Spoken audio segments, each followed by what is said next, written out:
Good afternoon. My name is Imani Johnson, and I am an intern at Street Law. At Street Law, I work with Mrs. Johnson, assisting her with programs she oversees. Hi, my name is Mary Larkin.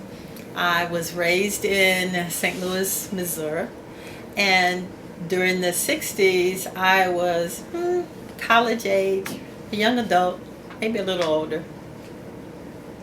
Because when I was in kindergarten, first grade, second grade, my father was NAACP president, so I went to school and went to recess with policemen in the yard because we were going to be bombed. So by the time I got to be a teenager, my mother was like, "Look, I went through this with your dad, and I could not tell him what to do. I can tell you what to do. You are not going to be out there doing that because I can't take this anymore." It was different for me. But my mother was adamant. Our biggest fights were between her calling me a Negro and me calling me black. You are not that. Yes, I am. Right. And it also is the difference between the meaning of civil rights to me and the meaning to him, because we were definitely a generation apart. And he firmly believed in educating and being, good, being a good person. And I was firmly believed that we've been good, and that didn't work. So we gotta get some attention here. Even though he believed that you should educate, become educated, and he was kind of like a be better than everybody so that you can, they'll look at you and they'll know you are. And I was like, well, why can't you just be normal and them accept us the way we are? And they were like, yeah, but if you're really this, you'll prove to them. So we were on two different sides. Well, kind of on two different sides as far as that was concerned. But when I was growing up, I finally became to realize that my life growing up was probably a little different from my friends, because I have always known and recognized and thought black, white, race, not race. And I don't think everyone did to that extent, and I find that out more and more in conversations when we're talking about how people were raised.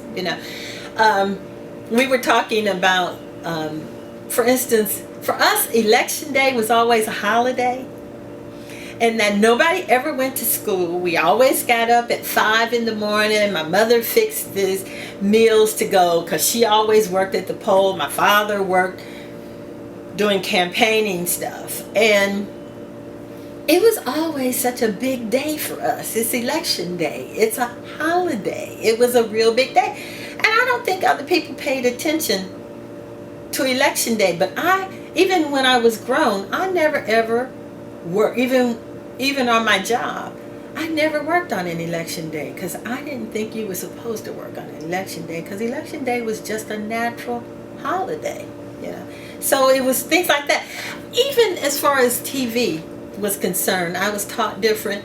There were TV programs that other people watched that I didn't watch and couldn't watch, and one of them in particular was called The White Shadow. I remember it.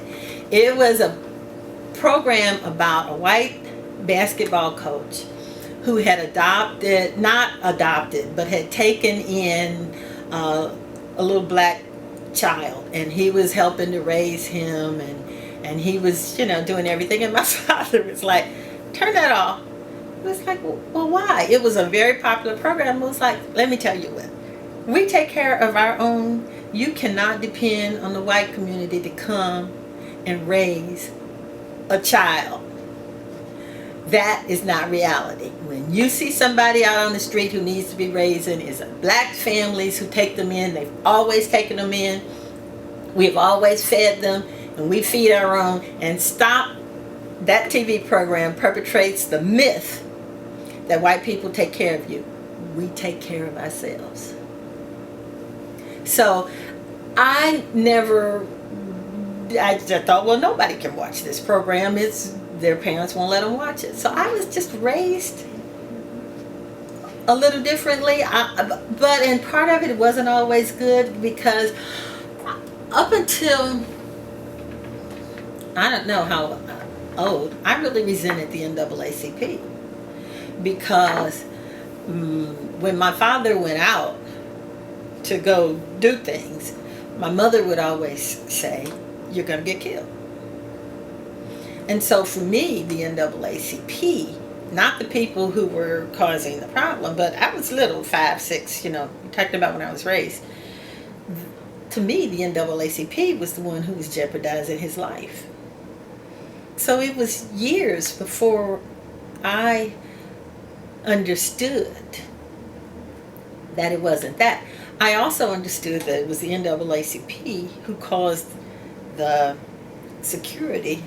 It wasn't really security, it was the police, to be outside when I was allowed to go out to recess in the kindergarten and the first grade, because there had been threats. Our house was bombed once, which was actually, nobody was there, so I don't think it was a big deal. Well, at least they didn't think it was a big deal. My mother thought it was a big deal because we were renting. It was like, nobody is going to rent from us ever again because look what happened to their house. but for me, the whole problem was I couldn't go outside for recess, and when I went outside, I couldn't run around the whole yard. I had to play in front of people and then in front of the teacher. It was like, well, this is just no fun. Yeah. So I think my life now was different, but I didn't know it was different because I thought everybody's was like that. I was the youngest. So you're older. And every year, and everybody was in a different thing. I was in elementary. My middle sister was in high school, and my oldest sister was in college. Because even though she's 13 years older than me, she went to college. She started college at age 16. So we were in different places. I never, when I talked to my oldest sister about it, she mostly says, she kind of felt like I just really want to forget about it. It really wasn't glamorous. No matter what people think, it was like, it was not glamorous. So she was like, I just want to forget about the whole thing.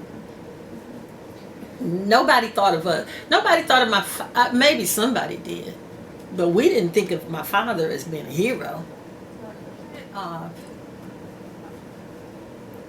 Doing what they call railway mail, because he worked at the post office, and he was doing stuff in the union. And then I think it was a progression from the unions,